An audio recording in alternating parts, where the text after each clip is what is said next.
What's up, everybody? It's Parallax Abstraction, and this is Retro Flashforward, showcasing gaming's roots in the current generation.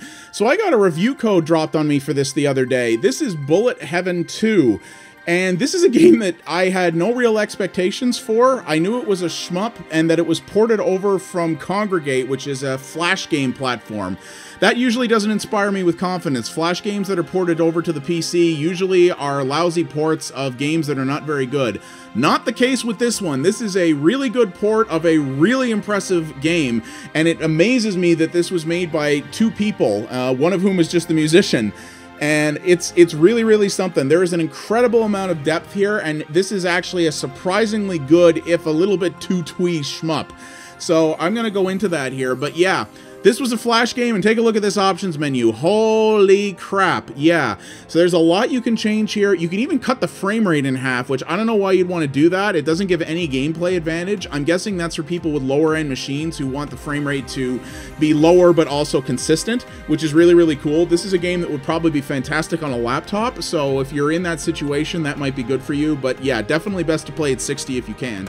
This game does have full support for mouse and keyboard, as well as Xbox 360 and PlayStation 4 controllers, which I think is really, really slick. I'm playing with a 360 pad, but the others work fine as well. This is a largely digital game, so it doesn't really matter if you're playing with a keyboard or not. And yeah, it's a bullet hell shmup. So what is a bullet hell shmup? Well, there's two schools of thought when it comes to shmups. There's your more traditionally designed ones, like series like Raiden, which I did a video on recently. That are a little bit more straightforward and a little easier to get to figure out and get through. Bullet hell shmups are games where there are, well, a billion different bullets on the screen. That's why they're called bullet hell. They're usually based with very short levels, and your goal is to maximize your score while very, very meticulously dodging the crazy and oftentimes very beautiful and artistic bullet patterns that are coming at you to try to get through the level. It's a hardcore genre, and a lot of people don't dig it. I have a lot of respect for bullet hell shmups, but I'm terrible at them.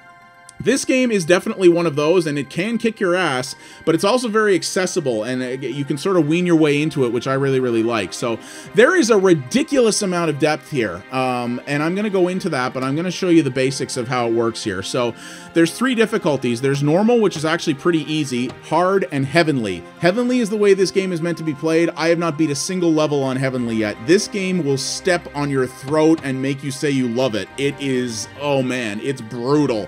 But that's the way games like this should be. The leaderboard integration is very tight and very good. Unfortunately, the leaderboard, it doesn't have separate leaderboards for each difficulty, which I wish it did have, but it does have different leaderboards for each level, which is really, really nice. You can sort by top scores, scores close to you and your friends, which I really, really like. So far as well, it doesn't appear that a bunch of douchebags using Cheat Engine are gaming the top slots, which is great. That's been a problem in a lot of games. Doesn't seem to be with this one, at least not yet.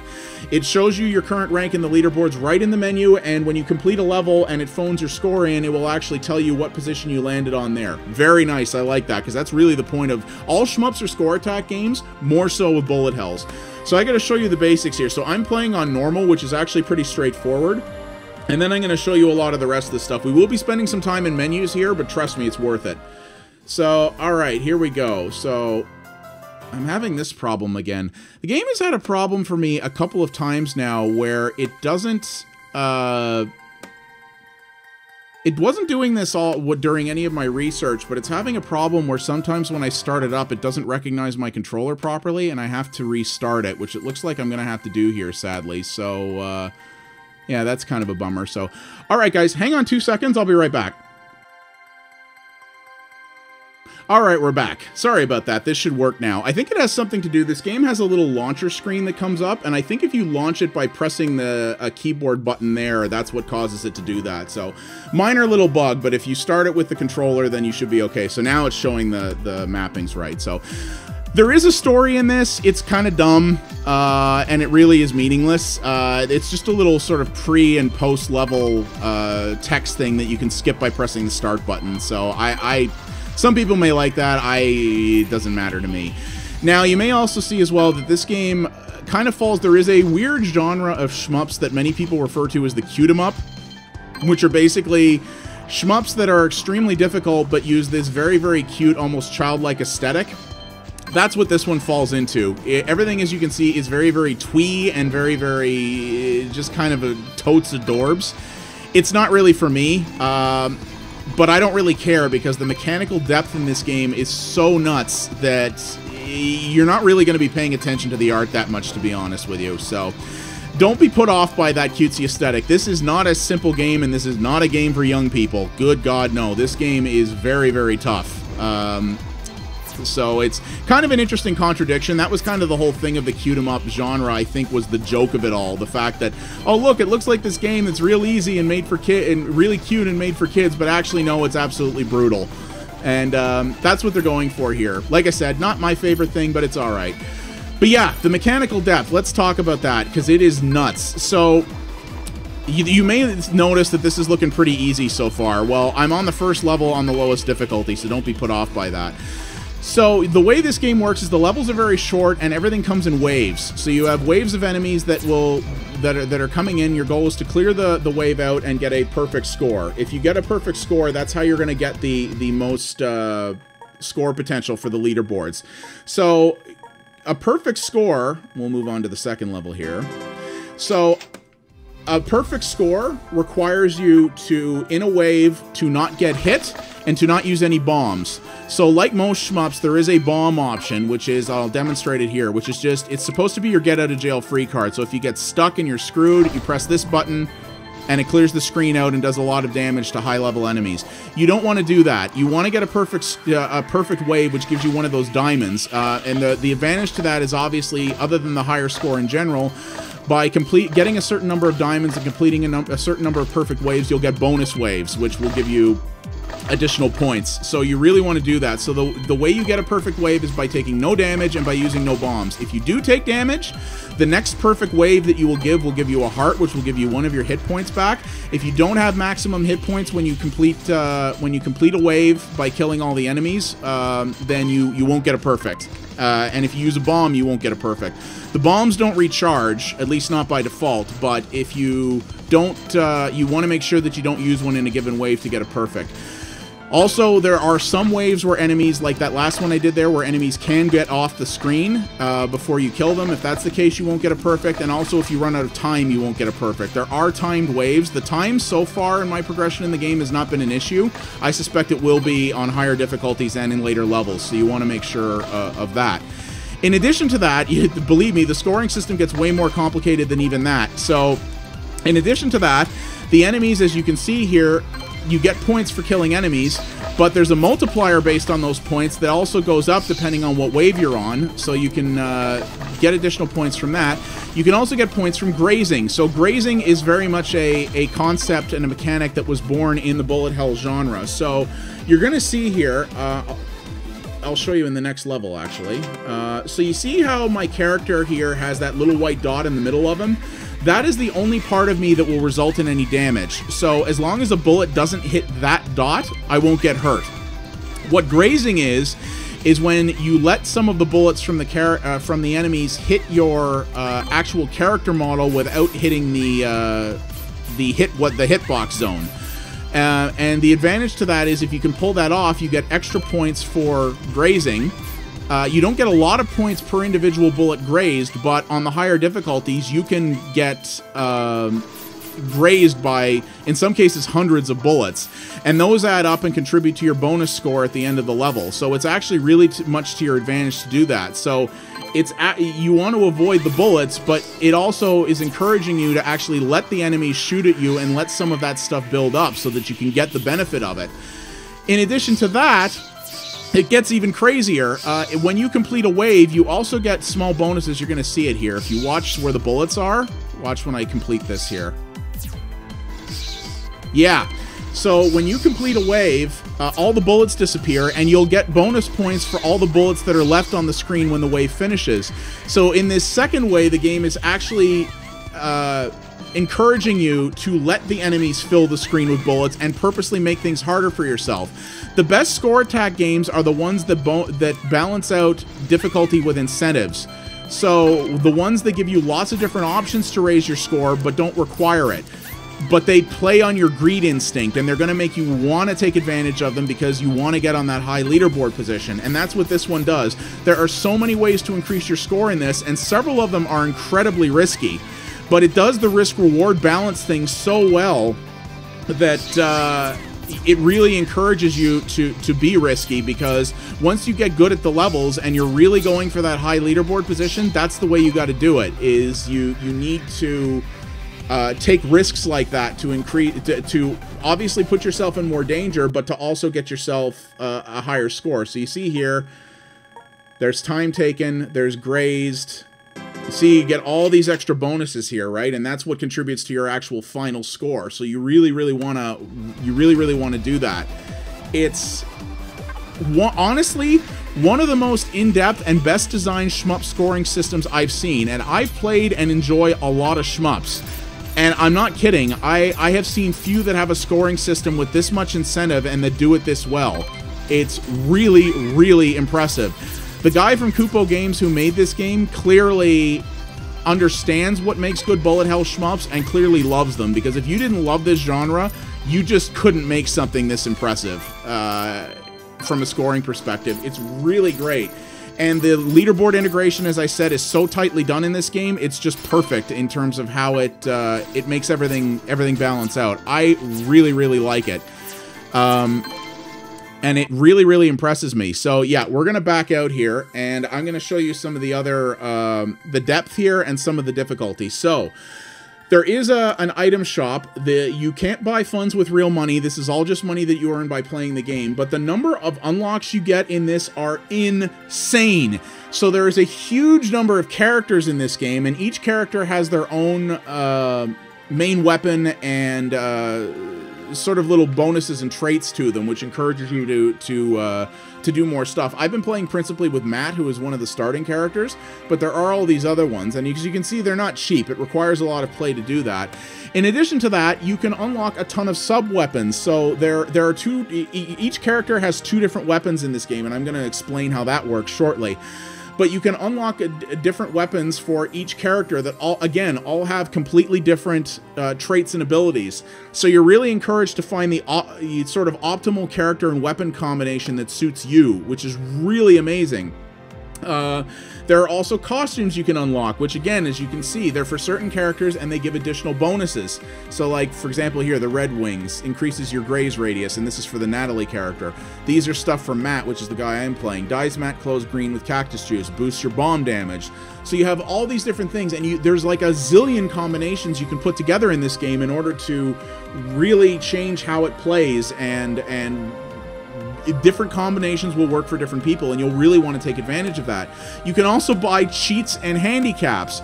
You can turn these on and off at any time you want, and there are a ton of achievements in this game. Some of them allow you to do stuff with cheats, some not. But they all affect your score. So even when these cheats are enabled, you can still file scores to the leaderboard because you're actually penalized for using them. Some of them are not very much, like you see foes drop stars. Foes will occasionally drop a star item. Stars clear all enemy bullets from the screen. This gives you 5% score, minus 5% score. So you can do stuff like give yourself extra health, give yourself extra bombs, slow bullet speed down, increase your attack speed, all sorts of things like that. Really impressive. And the handicaps, I've actually bought 3 handicaps that on my normal playthroughs I've been using because they give you a good boost to your score, but they don't make a huge impact. Like here, attack 5% down. Basically makes no difference, but you get 5% score. Similarly, boost the bullet speed by 5%, which gives you 10% score. Things like that. You can buy all these and turn them on and off in whatever combination you want, and because they all have penalties attached to them, penalties or bonuses to your score, it all integrates into the leaderboards. A lot of games that do have cheats just say if you use cheats you can't follow the leaderboards. This guy figured out how to make it all work and in the leaderboard context, which I think is just amazing. And yeah, there's tons of players here. So I have 3 players right now. No Legs, which is a really weird name. Natalie and Matt. Matt is who I've been playing. So there's his main weapon, which is based on his costume. These are the sub-weapons I've been using. Shoots 2 streams of swords while the button is held. Basically strengthens your main weapon. This is the one that I've been liking the most, which is the Swift Saber. Shoots a single stream of swords while the button is held and locks onto the nearest foe. Very cool stuff. You can do a huge variety of stuff here, and I love that. And that can all be bought through the cash shops. Here's where you can activate your cheats and handicaps, and you see it shows what how it modifies your score. Really nice that it puts that right up front. And here are the medals. So these are, I don't know if all of these are tied to achievements, but a lot of them are. And you can just see here, they're all little challenges. So beat any level with the game sped up by 30%. Use handicaps. Difficulty is so some work on any difficulty, some only work on hard or heavenly, and they also have prizes attached to them. So when you achieve these, you get big bonuses of money that you can use to buy stuff. So you're actually incentivized within the game to complete these challenges. There's actual in-game tangible reward, and if you're someone who doesn't care about achievements, really, really cool. Again, that wasn't necessary. A lot of this player depth and weapon customization wouldn't have even been necessary to make this a good game, but it's all here. There are very highly regarded arcade shmups that don't have nearly this much depth, and this game was made by one person. Like, what? It's amazing. It just blows me away. So, all right, let's turn up the difficulty to hard, which will show you a little bit more of what bullet patterns are like. Don't worry, I'm going to show you heavenly. And I will also show you how the weapon mechanics work in this, which is another thing that's really impressive and not something you see in a lot of games. So let's start this off here. So you see how I have those two little meters beside me? So yeah, the one on the left is your main weapon. The one on the right is your sub-weapon. And basically what happens is, in a lot of shmups, the general way to play them is that you just lean on the main fire button and just keep firing endlessly. A lot of shmups that have had ports to mobile actually just do that by default, and in fact, you can even set this game to do that if you want, where it just constantly leans on primary fire whether you're touching the button or not, if you want to play it more easily. However, like everything else in this game, there is an incentive for not just spamming constantly and being a little more thoughtful with how you use your shots. So the more you, when you take your finger off the button, the two different types of weapons will charge up, and you can see here, see how when I let my primary weapon charge up a little bit, it increases the spread? Yeah, exactly. So if you let the weapons charge up a little bit, you'll actually get a higher amount of fire, and you can see how the bullets are getting a little crazy here. You'll get a more powerful shot. It's short-lived in general, but you have the means to do that if you want. It's not necessary, but on the later levels, and especially the higher difficulties, I think that's going to be absolutely required if you want to have a hope in hell of actually progressing in this. So, and because you have two different weapons, you can switch to another one while one is recharging. So you just switch between, on this controller, you switch between the X and A buttons, and you can shoot one gun while the other charges. You can even fire both if you want, but you only want to do that in very specific situations, usually involving bosses, because then you're depleting 2 meters, which means you're going to have 2 guns that need to charge. It's really, really cool, and the idea of having to switch back and forth between 2 guns is something that I've never really seen in a shmup before. The closest I could think of is Ikaruga, where you actually don't have 2 different guns, but you have your 2 different color types. But those are more designed to help you progress through the levels with different kinds of enemies. It's not as if you're having one gun charge up while the other one's not being used. I think this is a really, really cool system. And again, the guns have very different effects and also very different recharge rates. So in addition to just picking whichever gun has the fire type that you like best, or the best combination of guns that has the fire types you want, you might also want guns that have particular recharge patterns. You might want one that's more powerful but recharges very slowly. You might want one that, like this sort of seeking sword item, that actually drains very slowly but also recharges very, very slowly as well. Again, the combinations are just incredible, and it changes the strategy and the way you approach these different waves so much. And you could replay these levels over and over and over again with different combinations of weapons and different ways of min-maxing the charges for them, and have a completely different experience every time. It's really kind of incredible how all that comes together. And the weapons are all very different. They're not just reskins and variants on a theme. They are all very different, very mechanically unique, and you have a lot of different options there, which I think is really cool. But yeah, you really want to pay attention to those meters and make sure you're using them to their full efficiency, because spamming the primary weapon is not gonna get you to the end of this game, especially on higher difficulties. Like, we're just on normal right now, and you can already see how much hairier the bullets are getting. Ah, shoot, I took damage there. So one of the default things you can do in this game that you can turn off with a handicap is when you get hit, you see it took that little pause there. That's to give you a moment to use your bomb like that. So this is what the bomb, at least for this character, looks like. That gives you a little pause to do that and to sort of give yourself an emergency recovery. You can turn that off for a little bit of a score bonus, which is kind of cool. Again, you don't want to use the bomb if you want to get a perfect wave, and I will be honest with you, I have a nasty tendency of not using the bombs when I should.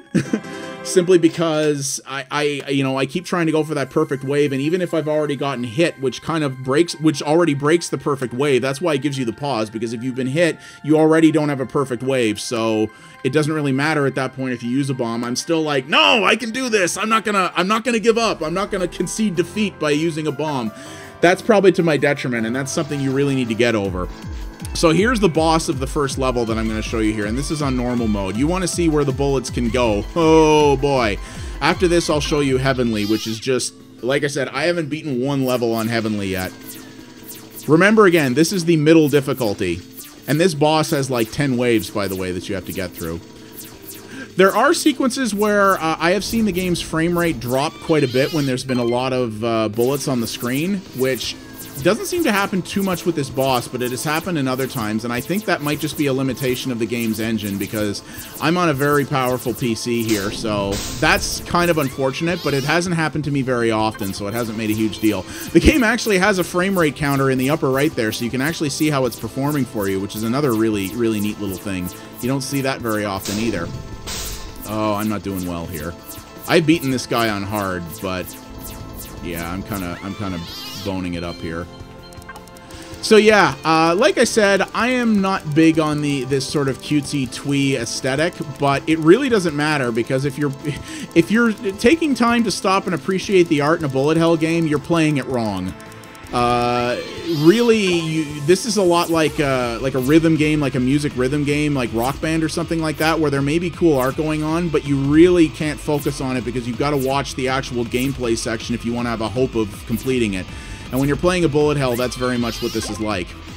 So there is one other mechanic I haven't shown you yet, which is if you hold the trigger down, you can basically cut your character's speed in half on demand. So a concept in bullet hell shmups that's well known among the competitive scene is something called tap dodging. And that's where you can see I'm doing it here. That's basically where you tap the joystick in very small increments in order to just squeeze in those tiny little spaces in between bullet patterns. So you can still do that here, but if you want to make it a little easier, and especially if you want to maximize your bullet grazing, which is what you want to do to get the best score, you can hold the trigger down and basically cut your player speed in half, which gives you that little extra means to finesse your way through bullet patterns. Real hardcore puritans of the genre will probably be like, that's cheating, you're supposed to tap dodge, but it's optional. You don't have to do it if you don't want, so that's kind of cool. There might even be a handicap that disables it. I haven't actually looked, but yeah, look at this. Holy crap, is this not insane? Yeah, and this is on normal difficulty, by the by. The thing I like about bullet hell shmups is the bullet patterns are often very artistic and, dare I say, beautiful to look at. And the ones that do it best are the ones that do that, where it almost feels like you're playing through a piece of art, which sounds weird and kind of pretentious, but that's really what it comes across like. These patterns have to be very intricately designed. They're not about making you... they're not just about difficulty, they're about looking impressive when they do it. And this game absolutely does that. Some of the patterns in here on the higher difficulties are just beautiful and really, really nice to look at, which is a tricky thing to do. Yeah, I screwed that one up, I know. So, alright, now I'm going to show you Heavenly. We're going to do this on the first level again because I haven't even beaten this one yet. But you want to see bullets, I'll give you friggin' bullets. Yeah, check this out. This is mental. Yeah, I haven't actually spent a lot of time with the other characters yet, or even a lot of other weapons, just because I've been sort of playing this Matt character a lot to try to make things better. But I have tried the other ones a little bit, and there is a lot of differences there. So there are A lot of different ways to play, and that's what I love about this game. This is a small indie shmup, and yet it's got more depth than most big, well-regarded arcade shmups. There's tons of characters, there's tons of weapons, there's ways to cheat and handicap in it. There's a million different ways to approach the levels. There's 3 different difficulties. There are a ridiculous amount of levels. Most shmups are only, you know, 5 levels usually. This is, I think, close to 50 or over 50. It's just... And yeah, it runs well. It's, you know, the art style, the 2D art style is nice. It's just not really my thing, but it looks nice. The music is actually pretty cool. I think the music works very well. And there's just systems on top of systems on top of systems in this, and it does so many things at once. It kind of, like, it really amazes me that this started out as a Flash game, because most Flash games are very mechanically simplistic, and simply because Flash is not the world's most robust platform, and a lot of people who develop in Flash are doing it because they're just starting out. The guy from Kupo seems to have made Flash his primary platform, and has clearly learned how to squeeze every part of that engine out. It's really, really something. I'm actually doing remarkably well considering I'm playing on Heavenly. I normally am getting slaughtered by this point. But yeah, look at this. Like, look at these patterns. They're incredibly complex, but they're really pretty, too. Like, wow, I did it. I freaking did it. And I 3-starred it. Hey, and I got the 5 million point achievement, which gave me 4 grand. 69th place, ding! Oh! Wow, and I did that on a video. I'm very pleased about that. So, yeah, this game blew my mind, honestly. I didn't expect much when I was offered the review code for this. I was like, oh good, a Flash port, yay. But honestly, this is a game that, while it may not be aesthetically my favorite thing, it is one of the better shmups I have played in a long time. It's one of the best bullet hells I've ever played, and I'm not kidding. Like, I love, even though I suck at them, I love shmups and I like bullet hells. And don't get me wrong, like, I have the utmost respect for stuff like Ikaruga and things like that, and Mushihime Sama and whatnot, but this is just... what the sheer amount of stuff you can do in this and the ways you can approach it is almost unprecedented in shmups, and it amazes me so much that this was made by one person. I am really impressed, and it's so great when I get a game to review that just exceeds all my expectations, and this absolutely did. According to the developer, this is apparently not selling very well. He's still doing okay because he has other games that are selling better. But honestly, if you like shmups, you need to play this game. If you like bullet hells, you absolutely need to play this game. It's selling for... it's $13 Canadian, which probably means it's about $10 US on Steam. I hope maybe this guy could bring it to consoles or something like that, too. It doesn't look like he's ever done anything for consoles, but I could see people on the PS4 and Xbox One, even the Wii U eShop, digging this game quite a bit. I think it might do very well there. But it's incredible, and the value for money in this is insane. I mean, they just put out... Taito just put out Darius Burst... what was it? SX? I can't remember. On the PS4 and the PC, and that is basically one game that has just a bunch of small variants in it, and it's almost $60 friggin'. It's insane. Like, I looked at that because I wanted to get it, and I was like, you're out of your minds charging this for it. This is $10 and is just drowning in depth. There's so much you could do in this, and I'm just really impressed. You should pick this up. Support this guy. And if you want to see more good shmups on PC, support them when you see them. The art style may not be for you, but this is an amazing entry in the genre by someone who clearly knew what made this good and what makes this type of thing good. And I am really blown away by it. And I'm going to be playing a lot more of this. It's probably going to go on my laptop as well. I have every bloody intention of finishing this. So yeah. That is Bullet Heaven 2, developed by Kupo Games in 2015. It is currently available on Steam. Holy crap, 18th place? What? Dang, you saw it. I'm on record. Ho-ho! Oh, man, that's great. Yeah, so for 10 bucks on Steam, you can't go wrong with this. If you like shmups at all, for the love of God, pick this up and support this game, because this is really great, and If this doesn't get on my top 10 this year, it's a crowded year, so it may not, but it's definitely getting an honorable mention for sure. I am loving this, and I'm going to put a lot more time into it. My name is Parallax Abstraction. Thank you all very much for watching. If you liked what you saw here, please consider liking the video and subscribing to the channel. That does help me out a great deal. And well, I will see you guys next time. I am going to go shoot some more twee kitties, I think. Thanks for watching. Have a good one, guys.